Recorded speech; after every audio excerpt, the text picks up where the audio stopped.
तो दोस्तों, जय हिंद जय भारत। मैं मदन लाल आज़ाद, संस्थापक संयोजक ठगी पीड़ित जमाकर्ता परिवार और all India bike board taxi union, आज पुनः प्रस्तुत हूँ आपके समक्ष राजधानी दिल्ली से। नारायणी छड़ी और ब्रह्मास्त्र बर्ड्स एक्ट को लेकर के प्रस्थान कर रहे हैं गुरु गोरखनाथ की नगरी गोरखपुर, उत्तर प्रदेश के लिए। कल वहाँ पर भुगतान सेमिनार का आयोजन है ठगी पीड़ित जमाकर्ता परिवार की ओर से, जिसकी अध्यक्षता हमारे गोरखपुर मंडल के अध्यक्ष आदरणीय राजकुमार गुप्ता जी करेंगे और हमारे मंडल के तमाम जनपदों के जिला अध्यक्ष वहाँ पर विशिष्ट अतिथि की हैसियत से मौजूद रहेंगे। मैं आप सबका भी आह्वान करता हूँ कि जो भी गोरखपुर मंडल के ठगी पीड़ित जमाकर्ता परिवार निवेशक साथी हैं, भले ही वो सहारा इंडिया परिवार के हों, PACL पल्स के हों, रोज वैली के हों, टोगो के हों, JKV के हों, bike boat, hello taxi, top ride, science city, future maker, catchy pixel, Radha Madhav corporation limited, blue fox motion, Trinity, Janshakti, कैमुना, alchemist, Pincon, ICL, Adarsh multi state credit cooperative society, Samriddha Jeevan, Garima, Sai Prasad, Sai Prakash, Shri Ram real estate या अन्य कंपनी या क्रेडिट कोऑपरेटिव सोसाइटी के आप सभी सादर आमंत्रित हैं कल के मिशन भुगतान सेमिनार में। ये 10 बजे कमिश्नर साहब के ऑफिस के समक्ष होगा। कमिश्नर साहब से मिलेंगे, उनको मेमोरेंडम देंगे, प्रधानमंत्री को धन्यवाद ज्ञापित करेंगे, मुख्यमंत्री जी को धन्यवाद ज्ञापित करेंगे। देश के और प्रदेश के करोड़ों ठगी पीड़ित जमाकर्ता निवेशक परिवारों को भुगतान की गारंटी का अधिकार, अनियमित जमा योजनाएं पाबंदी कानून 2019 देने के लिए, और कमिश्नर साहब से साथ साथ ये अनुरोध भी करेंगे कि जिस तरह से उत्तर प्रदेश के अन्य डिविजनल कमिश्नर साहिबान ने अपने अधीनस्थ तमाम DM साहिबान को अपने अपने जुरिडिक्शन में ठगी पीड़ित निवेशकों के भुगतान की कार्रवाई अविलंब आरंभ करने का निर्देश दिया है, उसी तरह से गोरखपुर के डिविजनल कमिश्नर साहब भी अपने अधीनस्थ DM साहिबान को निर्देशित करें और तमाम ठगी पीड़ित जमाकर्ता परिवारों का जो भी बर्ड्स एक्ट के अंतर्गत अब तक आवेदन कर चुके हैं उनका भुगतान अविलंब आरंभ करें। दोस्तों, जैसा कि आप सबको पता है, हमने देश के 42 करोड़ ठगी पीड़ित जमाकर्ता परिवारों को, जो अब तक के हैं उनको, और जो भविष्य में ठगी का शिकार बनेंगे, चूंकि ये रुकनी नहीं है। आज भी क्रिप्टो करेंसी का धंधा बड़ी तेजी के साथ चल रहा है देश में। गिव एंड टेक और उन्नति जैसी कंपनी और बहुत सारी कंपनी आज भी लोगों को अपनी ठगी का शिकार बना रहे हैं, और वो हमारी मानसिक दुर्बलता का लाभ उठाते हुए, चूंकि सबको जल्दी अमीर होने की चिंता है, उस मानसिक दुर्बलता का लाभ उठाते हुए ठग आज भी देश में सक्रिय हैं। तो निश्चित रूप से भविष्य में भी इस कानून की ज़रूरत पड़ेगी, ठगों के खिलाफ, लोगों का भुगतान कराने के खिलाफ। तो ऐसे ऐतिहासिक और क्रांतिकारी कानून को बनाने वाली मोदी सरकार, योगी सरकार को धन्यवाद ज्ञापित करेंगे हम सब मिलकर के, और आप सबका भुगतान सुनिश्चित कराएंगे। हमारी यही लड़ाई थी जो सरकार ने मंजूर कर ली है, और स्वयं देश के प्रधानमंत्री नरेंद्र मोदी जी ने गारंटी दी है आप सबका पैसा वापस करने की, कि वो बर्ड्स एक्ट 2019 के अंतर्गत 180 दिन में आपकी जमा राशि का 2 से 3 गुना पैसा आपको वापस कराएंगे, और प्रत्येक ठग की जीवन की अंतिम सांसें जेल के सींखों के पीछे गुजरवाएंगे। ये मेरी गारंटी नहीं है, ये प्रधानमंत्री नरेंद्र मोदी की गारंटी है, जो बाकायदा एक्ट बना करके दी है। दोस्तों, मेरी गारंटी तो नारायण की ये छड़ी थी, क्योंकि जब मैं लड़ना नहीं चाहता था तमाम ठग कंपनियों के खिलाफ, केवल मेरी लड़ाई बाइक बोट टैक्सी स्कैम में फंसे उन सैनिकों के लिए थी दोस्तों, जो देश की सीमाओं की रक्षा पर तैनात होकर देश की रक्षा कर रहे थे। चूँकि वो bike boat, hello taxi, top ride प्रकरण में ठगी का शिकार बनकर अपनी जीवन लीला समाप्त करते जा रहे थे, हताश थे, दुखी थे, निराश थे। तो मैं केवल उनको न्याय दिलाने के लिए, उनका पैसा वापस कराने के लिए लड़ाई लड़ रहा था। लेकिन सहारा के कुछ ठग नेताओं ने, जो सहारा के निवेशकों की लड़ाई लड़ने का दंभ भरते हैं, लोगों को गुमराह करते हैं, उन्होंने एक कार्यक्रम राजधानी दिल्ली में प्रधानमंत्री कार्यालय पर आयोजित कर दिया था और नेता कोई भी नहीं आया था। उनके आह्वान पर बहुत सारे निवेशक साथी आ गए थे और जब उनके साथ पुलिस ने ज्यादती करना आरंभ की, उन्होंने मुझे कॉल किया तो मैं पहुंचा, उनकी सहायता की, उनका मार्गदर्शन किया और किसी को कोई नुकसान नहीं होने दिया। तो तब से ये सहारा के 13 करोड़ निवेशकों का भुगतान कराने की जिम्मेदारी भी मेरे कंधों पर आ गई और तब से मैं लगातार लड़ता रहा सहारा के लोगों के लिए भी। बट्स एक्ट के तहत बहुत सारे मुकदमे दर्ज कराए सहारा कंपनी के खिलाफ। लेकिन दोस्तों, सहारा समूह के पीड़ित निवेशकों का भुगतान कराने के नाम पर सहारा के बहुत सारे दलाल सक्रिय थे, पहले भी, आज भी वो आपको गुमराह कर रहे हैं कि 10 जनवरी को हम रामलीला मैदान घेरेंगे, रामलीला मैदान में सभा करेंगे, वहाँ आओ बॉन्ड सर्टिफिकेट लेकर के, और बात सीआरसी पोर्टल की करेंगे। अबे सीआरसी पोर्टल पे तो कोई बॉन्ड जमा होता ही नहीं बाई हैंड, तो ऑनलाइन होता है, वहाँ तो घर बैठे ही हो जाता है। तू किस लिए मंगा रहा है?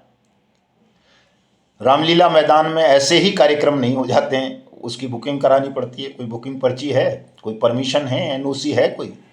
केवल लोगों को गुमराह करने का, ठगी पीड़ितों को गुमराह करने का काम ये सहारा के निवेशकों के नाम पर कुछ दलाल किस्म के लोग दोस्तों पहले भी करते रहे हैं, आज भी कर रहे हैं।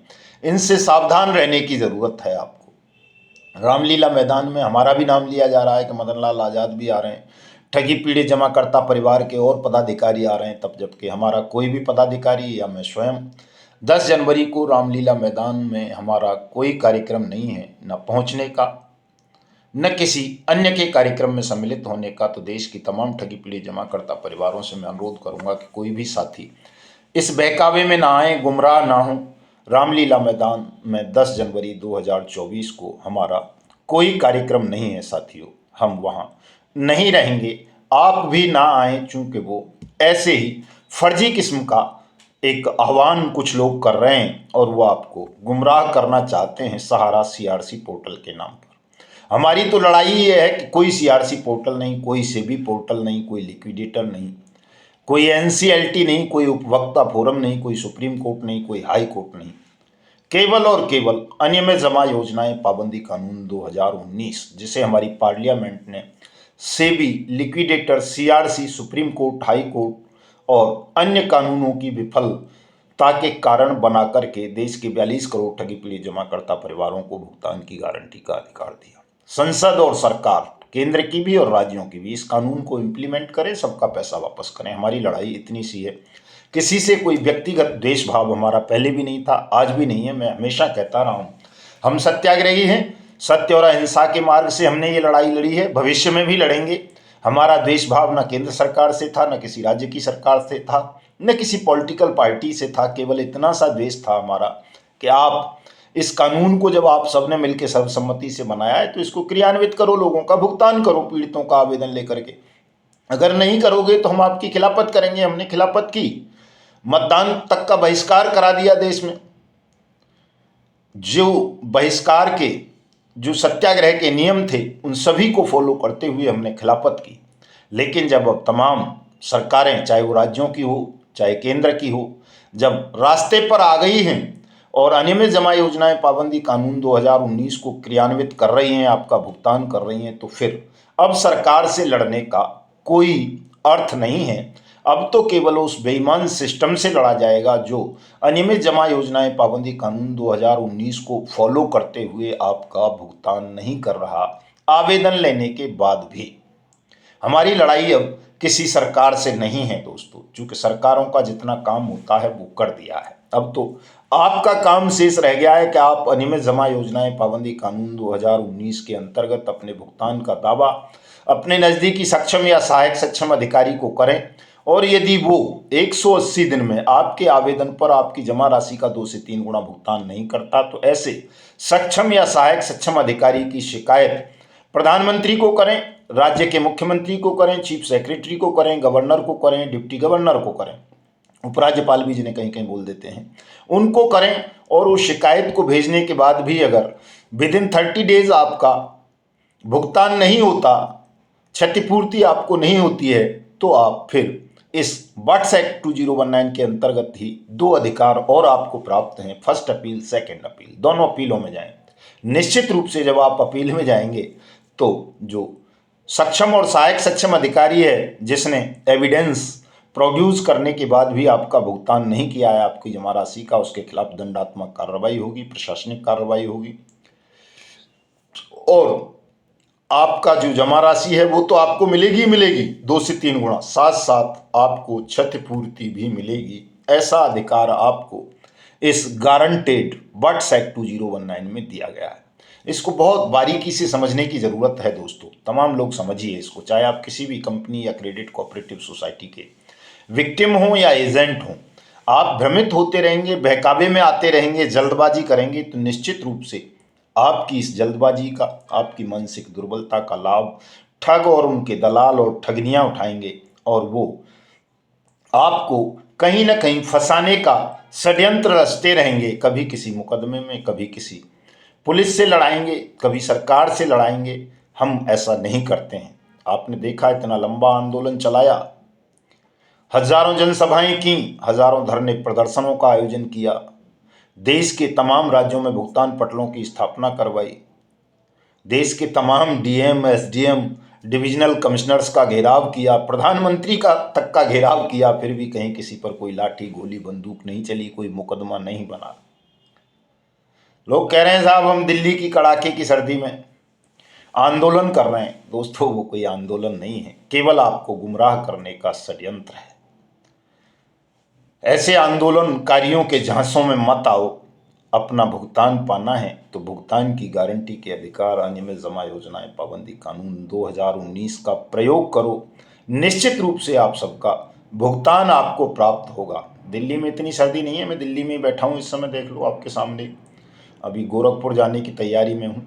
वो जो फर्जी फोटो या वीडियो बना के डालते हैं कि इतनी सर्दी है कि लोग यहाँ मर रहे हैं, ऐसा कुछ नहीं है। तो रामलीला मैदान के आसपास तो बहुत सारे जेब कतरे और वो शराबी कबाबी भी पड़े रहते हैं। ऐसे ही इससे भी ज़्यादा सर्दी होती है, बारिश होती है तो भी। तो इतनी भयावह सर्दी नहीं है, घबराने की ज़रूरत नहीं है, दिल्ली आने की भी ज़रूरत नहीं है अभी किसी को। दिल्ली 30 जनवरी 2024 को आएंगे तमाम साथी। प्रधानमंत्री जी को धन्यवाद ज्ञापित करेंगे, उनका आभार व्यक्त करेंगे, और जो अधिकारी देश भर में बट्स एक्ट 2019 की अनुपालना नहीं कर रहे, आपका भुगतान नहीं कर रहे, उन सबको दंडित कराएंगे, सस्पेंड कराएंगे, आपका भुगतान आरंभ कराएंगे। दोस्तों जनसभा जंतर मंतर पर करेंगे और धन्यवाद प्रधानमंत्री के घर और उनके कार्यालय पर जाकर के ज्ञापित करेंगे। निश्चिंत होकर के आइएगा। मैं पहले भी कहता रहा हूं कि किसी को कोई उंगली तक टच नहीं करेगा, किसी के साथ कोई अभद्रता नहीं होगी, किसी के खिलाफ कोई मुकदमा नहीं बनेगा, आज भी नहीं बनेगा, भविष्य में भी नहीं बनेगा, चूंकि हम पूरी तरह से सत्य और अहिंसा के मार्ग से इस लड़ाई को लड़ रहे हैं, विधि सम्मत तरीके से। यही विधि कहती है।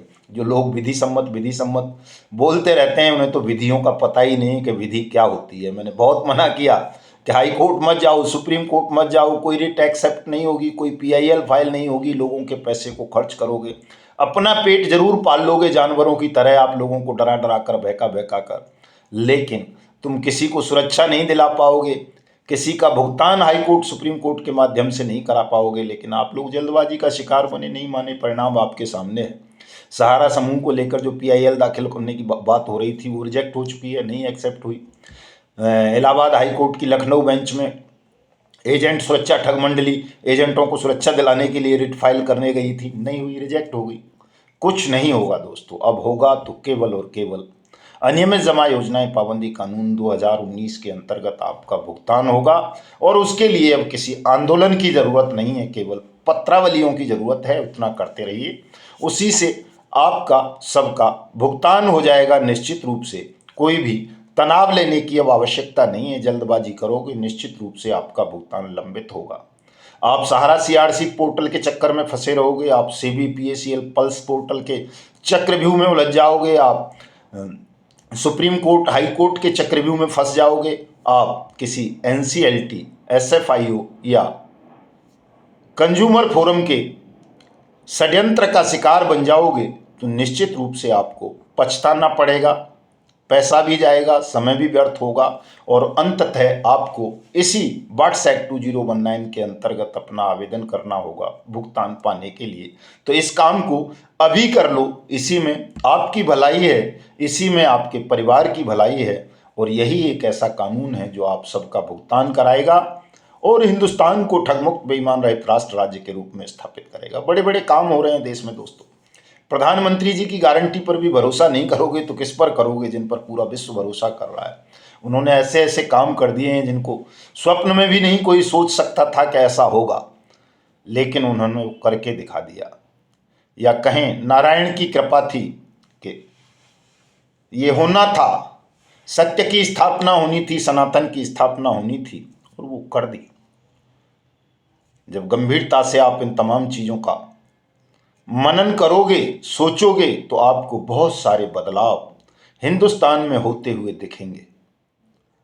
कोई स्वप्न में भी नहीं सोच सकता था कि देश के ठगी पीड़ित जमाकर्ता परिवारों को इस तरह भुगतान की गारंटी का अधिकार मिल जाएगा। कोई स्वप्न में भी नहीं सोच सकता था कि कभी रामलला की प्राण प्रतिष्ठा कोई शूद्र करेगा। कोई स्वप्न में भी नहीं सोच सकता था कि कभी हिंदुस्तान का कोई शासक, दलितों में भी दलित, पद दलित, सफाई कर्मचारियों के पैर धोकर उस जल का आचमन करेगा। कोई स्वप्न में भी नहीं सोच सकता था कि कभी जम्मू कश्मीर से धारा 370 का अंत हो जाएगा। और बहुत सारे काम ऐसे हुए हैं दोस्तों जो स्वप्न में भी सोचे नहीं जा सकते थे कि इतनी तेजी से हो जाएंगे, लेकिन ये सब हो गए हैं। तो आपका भुगतान भी निश्चित रूप से होगा, क्योंकि अब सत्य की, सनातन की स्थापना हो चुकी है। तो अब तो आपका भुगतान ही शेष रह गया है। अब पूरी जान लगाएंगे आपका भुगतान कराने पर, एक भी ठग को खुली हवा में सांस नहीं लेने देंगे। आपका भुगतान कराएंगे, आपको विचलित होने की आवश्यकता नहीं है बिल्कुल दोस्तों। अब तो हल्ला बोल दो ठगों के खिलाफ जम करके कि ठगों को खुली हवा में सांस नहीं लेने देंगे, किसी को एक फूटी कौड़ी भी अपनी और अपनों की हड़पने नहीं देंगे। घबराने की ज़रूरत नहीं है। ये कानून ऐसा है दोस्तों जिसने आपको सुरक्षा की गारंटी दी है, जिसने आपको भुगतान की गारंटी दी है, जिसने आपको हिंदुस्तान में सम्मानपूर्वक जीवन जीने की गारंटी दी है। जहां इस कानून की अनुपालना नहीं हो रही है वहां मैं स्वयं आऊँगा, इसकी अनुपालना कराऊंगा, आपका भुगतान कराऊंगा। डरने की ज़रूरत नहीं है। आज अभी गोरखपुर निकल रहा हूं, कल वहीं बस्ती में कार्यक्रम होगा, परसों बाराबंकी में होगा और 11 तारीख को रायपुर पहुंच जाएंगे दोस्तों। 12 और 13 को छत्तीसगढ़ में मिशन भुगतान सेमिनार होंगे। 14 को मैं अपने गांव में रहूंगा, अलीगढ़ में मेरा गांव है। मैंने पिछले वीडियो में भी बताया था, वहां भुवन भास्कर सूर्य नारायण का मंदिर है और प्रधानमंत्री जी ने आह्वान किया है कि मकर संक्रांति से हिंदुस्तान के तमाम मंदिरों से 22 जनवरी तक एक जय घोष होना है। तो 14 जनवरी को हम भी अपने गांव में स्थित उस ऐतिहासिक प्राचीन सूर्य मंदिर पर जय घोष करेंगे, भंडारा करेंगे। आप भी आइए, सब सादर आमंत्रित हैं प्रसाद के लिए भी और सूर्य नारायण का आशीर्वाद प्राप्त करने के लिए भी। दोस्तों वो 6 भंडारी हैं जिसको उनका आशीर्वाद मिल जाएगा उसको सब कुछ मिल जाएगा। तनाव नहीं लेने हैं बिल्कुल भी। तो चलते हैं गोरखपुर, चलिए मेरे साथ साथ। जय हिंद, जय भारत।